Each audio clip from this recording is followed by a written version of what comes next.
Hello learners, welcome to IAS marathon and here I am back with the new lesson guys. अभी तक हमने काफ़ी कुछ देखा है। आर्टिकल 19 तक हम कंप्लीट कर चुके हैं और आज हम जो है नया माइक लेकर के आए हैं। Yes, so I mean online order किया है। Yes obviously. सो हम इसको भी चेक करेंगे कि आप मुझे बताना ये माइक ज़्यादा बेटर है या हमने जो लास्ट लेसन तक माइक को यूज़ किया है वो ज़्यादा बेटर है। ठीक है, तो हम उसी से कंटिन्यू करेंगे। सो यस, स्टार्ट करते हैं। आर्टिकल 20।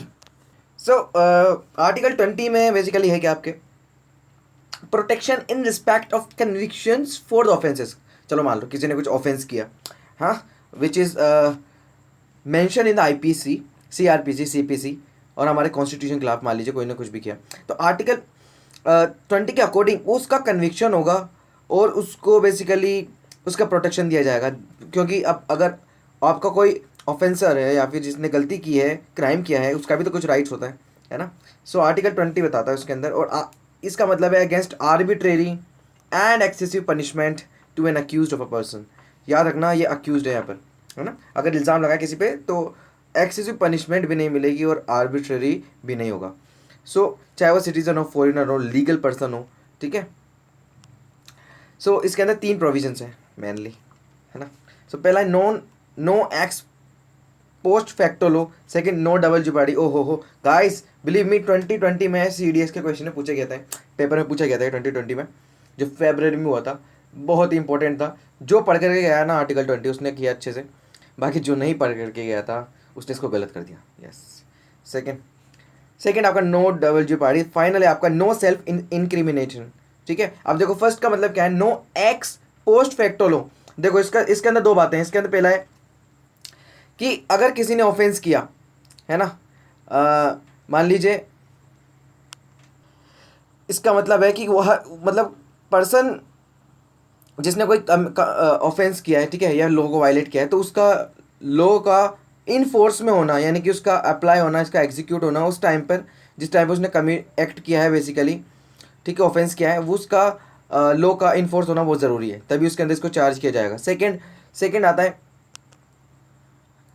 आता है आपके सब्जेक्ट टू, आई मीन किसी भी पर्सन को सजा कम नहीं दी जा सकती, subjected to penalty greater than the prescribed by the law in force at the time of the commission of the act. यानी कि अगर मान लीजिए पेनल्टी दे दी गई, ठीक है, स्टार्टिंग से बताता हूँ। देखो अगर कोई पर्सन है, उसने कोई कमिशन एक्ट किया, बेसिकली कोई क्राइम किया उन्होंने, तो उस टाइम पे जो लॉ है उसके अंदर जो पनिशमेंट और पेनल्टी दी रखी होगी, ठीक है, उसी के अकॉर्डिंग उसको पेनल्टी दी जाएगी, उससे ज़्यादा पेनल्टी नहीं दी जा सकती। ओके।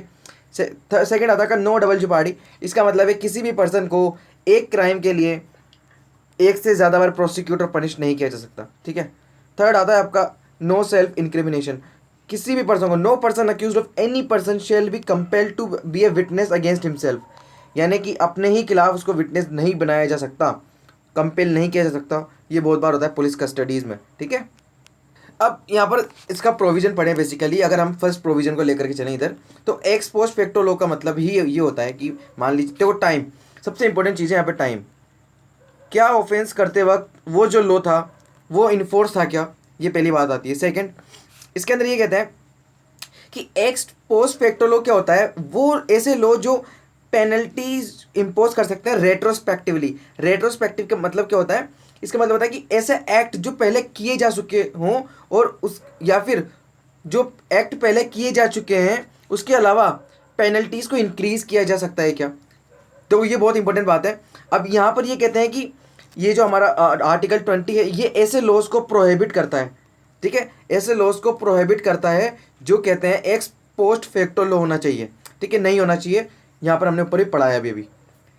सेकेंड बात ये कहते हैं कि, क्योंकि देखो यहाँ पर बात आती है, the limitation is imposed only on criminal laws not on civil laws. अब ये जो नो एक्स पोस्ट फैक्टो की बात यहाँ पर की गई है अंडर आर्टिकल 20, ये कहते हैं कि सिर्फ सिविल लाइबिलिटी और टैक्स जैसे लॉस पर ही ये इम्पोज होगा, यानी कि रेट्रोस्पेक्टिवली कर सकते हो, यानी कि कोई क्राइम अगर किया गया है, सिविल क्राइम्स है ना, यह सिविल लाइबिलिटी है, तो उसका बाद में हम अंडर आर्टिकल 20 के उसको प्रोटेक्ट नहीं कर सकते, यानी कि उनका ट्रायल्स भी होगा और उनका बाद में जाकर के पनिशमेंट और पेनल्टी भी दी जाएगी। उसके अलावा हम बात करें तो ये सिर्फ जो है उन कन्विक्शंस को प्रोहिबिट करता है जो x post facto criminal acts के अंदर आते हैं, ना कि ट्रायल्स को, ठीक है। Thereof finally the protection under this provision can not be claimed in case of preventive detention और demanding security for the person. बहुत इंपॉर्टेंट बात, अगर किसी ने प्रिवेंटिव डिटेंशन किया गया किसी का, मान लीजिए प्रिवेंटिव डिटेंशन का मतलब ये होता है अगर किसी पर्सन की कोई हरकतें हैं या फिर उसकी एक्टिविटीज़ ऐसी हैं जिससे समाज में अशांति फैल सकती है, डिस्टर्बेंसेस हो सकता है, केओस आ सकता है, then it the person can be arrested. और बताया भी नहीं जाना चाहिए उसको, यानी कि बता भी नहीं सकते उसको, ये भी राइट नहीं है कि वो पूछ ले, है ना। सो और उसको अंडर आर्टिकल 20 के अंदर सेफ्टी भी नहीं दी जा सकती। तो ये बहुत इंपॉर्टेंट बात है। सेकेंड बात मैंने अभी क्या कहा, जुडिशियल जो डबल जेओपार्डी, यानी कि एक एक्ट के लिए आपको डबल बार जो है पनिशमेंट नहीं दी जा सकती या फिर उससे ज़्यादा। सो ये अवेलेबल है सिर्फ उन प्रोसीडिंग्स को जो कोर्ट ऑफ लॉ और जुडिशियल ट्रिब्यूनल्स के सामने किया जाता है, ना कि डिपार्टमेंटल और एडमिनिस्ट्रेटिव अथॉरिटीज़ के सामने, बिकॉज ये जुडिशियल नेचर की नहीं होती है ना। अब हमने यहाँ पे बात की थी प्रोटेक्शन अगेंस्ट सेल्फ इंक्रिमिनेशन। इसका मतलब क्या था, अभी बताया मैंने आपको कि किसी भी पर्सन को, अक्यूज को, उसके ऑफेंस के लिए कंपेल नहीं किया जा सकता कि वो विटनेस बने अपने खिलाफ ही, ठीक है।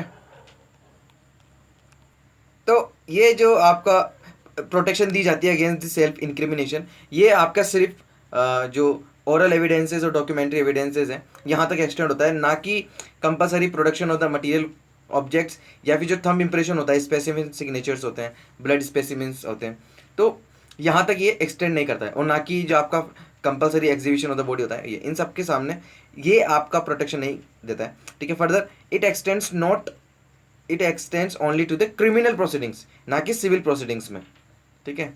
और proceedings which are not of criminal nature, ठीक है, जैसे कि टैक्सेस से रिलेटेड बात हुई और इकोनॉमिक क्राइम जो होते हैं वहाँ पर नहीं होते हैं ये, ठीक है।